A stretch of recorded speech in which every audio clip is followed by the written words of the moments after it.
Hi, I'm Daniel Fisher here at Sweetwater, and I have Richard, the founder of Pittsburgh Modular, here with us. And today we are showing the East Beast from Cre8audio. Yes, this is a new synthesizer by Cre8audio that was in conjunction with us at Pittsburgh Modular. We designed the voicing of it. It really put together something that's really special here. And I really like that it comes with its own case and power supply, but then take those 4 screws out and it'll just go into any Eurorack case. Yeah, it's almost secretly modular. The idea that this is, you buy this instrument and it is a complete instrument. You don't need anything else. It comes with patch cables, everything you need to dive in. But later on, if you decide you want to patch between 2 or move it into a larger Eurorack case, you absolutely have that option. So what sections does it have that makes it complete? This is a full East Coast style synthesizer. So you have big analog oscillator. Now this is the Pittsburgh oscillator. We've been working on this oscillator for 10 years. It sounds big and juicy, really nice. Then we have the Pittsburgh filter. Now this filter is a state variable filter. So what that is going to give you is you have your low pass, band pass, and high pass responses, or any combination of those in between. So if you want a low pass or a band pass, those options are there either. So what you end up with something is very buttery, very gummy sounding. You have an analog envelope. This is a full ADSR envelope. So that's going to give you the ability to add some style to the playing and give some emotion to what's coming out of the instrument. And then of course you have your voltage controlled amplifier to turn off the oscillator when you need to do that. And you have an analog LFO as well. And we have an entire controller, MIDI controller built in. So you have 1 octave keyboard here that you can play your notes. You can shift that up or down 5 octaves. So there's plenty of range in this. It outputs MIDI information. This also responds to any MIDI information you send as well. So if you want to play it with a larger keyboard, you absolutely can. And of course, everything is tied together with the patch bay. So it's almost secretly, you don't need to use the patch bay to make any sounds, but once you start digging in and you want to make your own vibe out of it, you absolutely have a fully modular patchable instrument here. And what I mean by that is you can use just the oscillator. You can patch something external in through the filter. You have the envelope that you can route anywhere you want. You can trigger that with anything. And the LFO is also, you have an output for that as well. So each section can be used independent of itself. And all of East Beast fits within a 40 HP space, which if you're talking Eurorack is how much space it would take up in a larger case. And that's not very much space for 6 separate individual things. No, there's a lot going on in a very small space. And then if I understand right, because I can bring MIDI in and I have CV outs, this can be a MIDI to CV converter. It can. That's really cool. Which I wasn't even counting that as a feature, but it is there, absolutely. So now to talk about the oscillator for a minute, this is the oscillator that we've been building and working on at Pittsburgh for 10 years. This is a core that is really big and beefy sounding. And one of the reasons for that is we don't use an oscillator on a chip. This isn't a third-party chip that we use that we just get an output of. This is an analog full resistor capacitor chip. It gives us all the wave shaping that we need on our own. So because of that, we have the geometric shapes we can get out of this. We have our sine wave, our triangle wave, saw wave. We have a pulse width square wave. And then we have some combinations of the waveforms that we thought sounded really nice. In addition to that, we have the pitched noise. And what that is, it's really just shifting through the waveforms extremely quickly. And it gives you a white noise sound almost, but it's pitched because it is playing the waveforms, which is kind of cool. Now shifting from the analog side of things down to sort of the second half of this instrument, which is the controller and the digital side of the things. And now this controller is really interesting in that it is obviously a 1 octave keyboard that you can play, and it's built in, which is nice, and you have a 5 octave range, but you have a deep sequencer arpeggiator in it. And I call it a sequencer arpeggiator because it's really one thing, and calling the arpeggiator or sequencer is really just how you enter the notes. So if you hold down 3 or 4 notes on the keyboard to start your arpeggiation, you could then switch to, if you're like, oh, I like that, but I want to add a rest and then 2 other notes that I've already played. You can't do that with an arpeggiator. So you just switch to sequencer mode and add them, and you can keep going from there. You can also transpose it from there.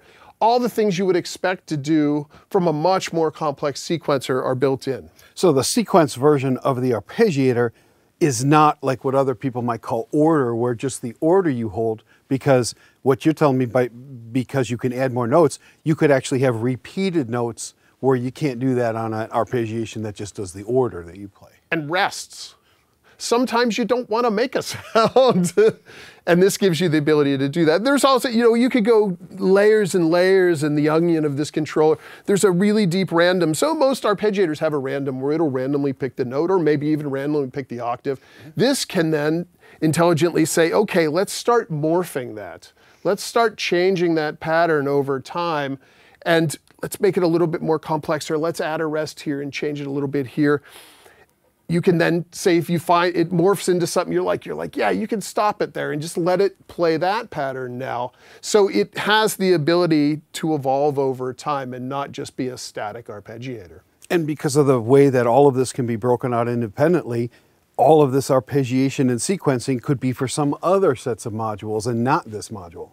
Yeah, absolutely. Or another MIDI keyboard. You can use the MIDI out. It's going to transmit all the information from the arpeggiator and the sequencer as well. So although this is an analog instrument that works on CV and gate, it still has a digital MIDI controller inside of it that you can control anything with. So let's talk real quick about just some of the outputs and what they mean. So I see they're in blue and white. So you have your inputs are in blue and your outputs are in white.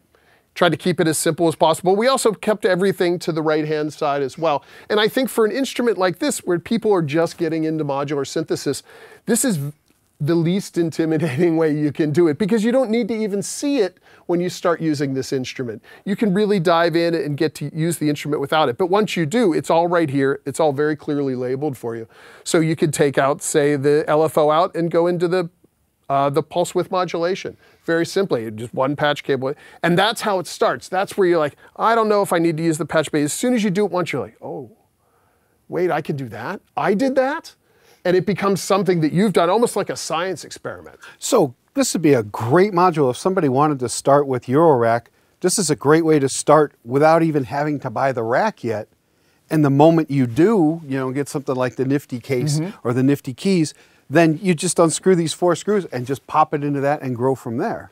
It's a really nice way to do that, because you'd never outgrow the East Beast, because each module has all the patch ins and outs. So if you do expand this in a Eurorack case and you add another oscillator, you add another envelope if you would like that, you can then say, oh, I want to use this other oscillator I have through this filter. And this just becomes a collection of modules for your larger case. So let's hear this thing. Yeah, let's do it. Okay, so now I have the Arturia KeyStep Pro, and I'm only going to be using MIDI notes from this. I'm not going to be using its sequencer or arpeggiator. That's all going to be done from this. And so let's start. So I'm coming MIDI out, 5-pinned in. I'm going to that cable. Yep, we're going to go MIDI in here. We're going to use this little adapter to save a little space on the panel. And it should just work.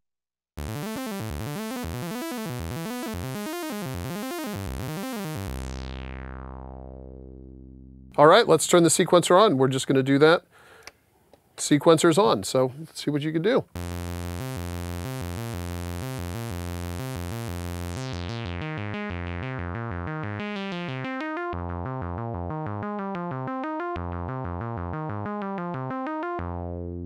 And what you're doing there is you're just adding notes to the sequence. So every time you play a key, that just adds a note to the sequence. And you can do that up to 32 steps. Oh, let me do that. Let me just keep adding. All right.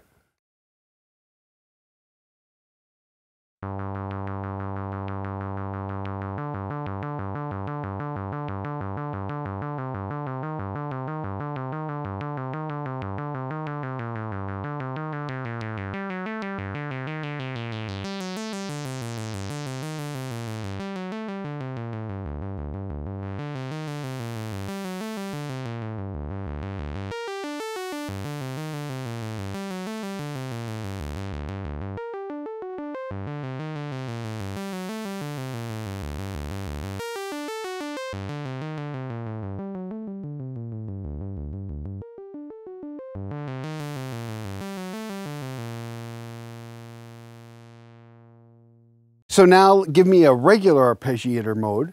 Okay, we can easily switch to arpeggiator mode. And now this is going to respond how you expect. Now hold is on, so you don't have to hold down your arpeggiation. But as soon as you lift up your hand and go back down, it's going to create a new arpeggiation. Okay, and yeah, let's throw a little bit of delay on as well. And maybe give me some octaves. Okay, I can do that.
So clearly I have pitch bend control, but I currently don't seem to have mod wheel control. You don't have mod wheel, you have to patch that in. Okay. So we can patch that in right now. Now we don't necessarily call it specifically mod wheel control. We'll patch that into the filter just to make it really obvious what's going on here.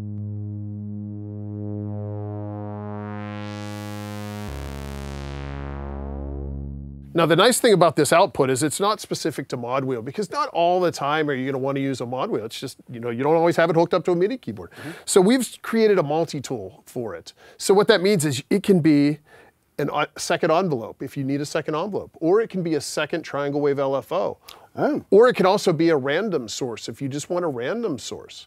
And all of that is synced to either the tap tempo clock that's built in, or to an external MIDI clock, or to an external gate signal if you have a larger modular and you're clocking this with a gate signal. Or we have something in here called a random clock, which is an internal clock, but it kind of wobbles and sways around just, you know, just for a little bit of fun. So go ahead and play a note and give us a mod wheel. Mod wheel. Okay, now let's change that very quickly to do something else. And they're all listed right here. So we have LFO, we have envelope, and we have a random. So we've switched it to LFO. Now this is going to be a clock sync LFO with the tap tempo, so give it a shot.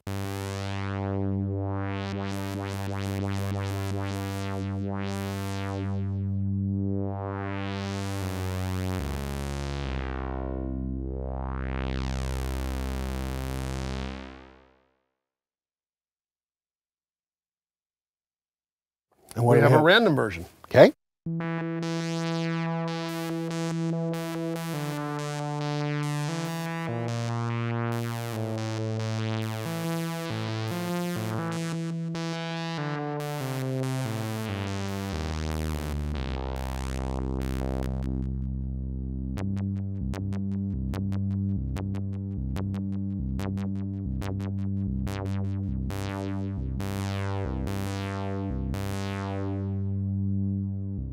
And that last one was obviously the envelope. Yep.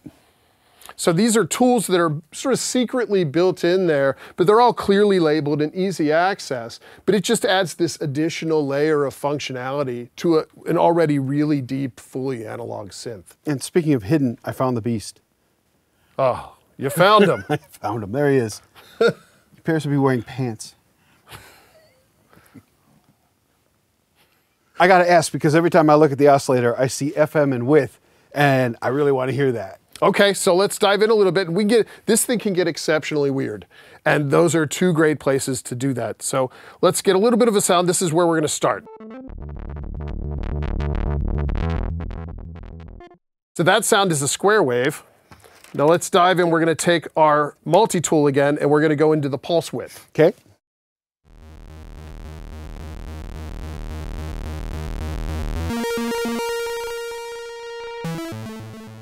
And our sequencer is going to do some random stuff here, so I'm just going to go with it for a minute and see how weird we can get.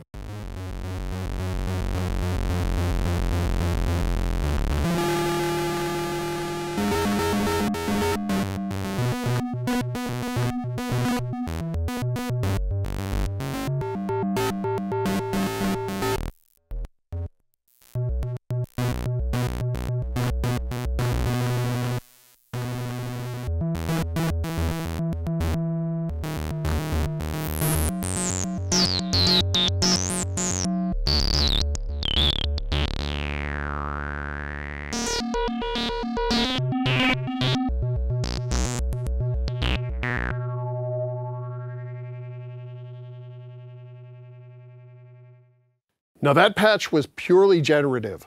That was a song the East Beast felt it needed to share with us. All I did was simply turn some knobs and tweak a couple things, but everything it was playing, all the notes it was playing, it came up with on its own. Well, thanks a lot, Richard, for showing us this. Just a quick wrap up. We've got the East Beast. It's an analog synthesizer doing East Coast synthesis. It has 6 separate parts that each can be brought into and brought out independently. So we got the oscillator that includes all those wave shapes plus the pitch noise, FM, pulse width modulation. Then we got the filter that can be a high pass, band pass, low pass, as well as combinations of those. We have resonance that goes into self oscillation. It's the kind of resonance that doesn't kill the bass. We love that. We got the attack decay sustain release. We got a VCA with volume. We've got an independent LFO. We got an arpeggiator that can also be a sequencer, and we have all the patch points. Have I missed anything? It goes on and on and on. It does. Cre8audio really did a wonderful job with this instrument. The collaboration between us at Pittsburgh Modular and these guys has been fantastic, and this is a wonderful tool. If you have any further questions about the East Beast or any other products by Cre8audio or Pittsburgh Modular, please contact your Sweetwater sales engineer. My name is Daniel Fisher. Thank you very much for watching.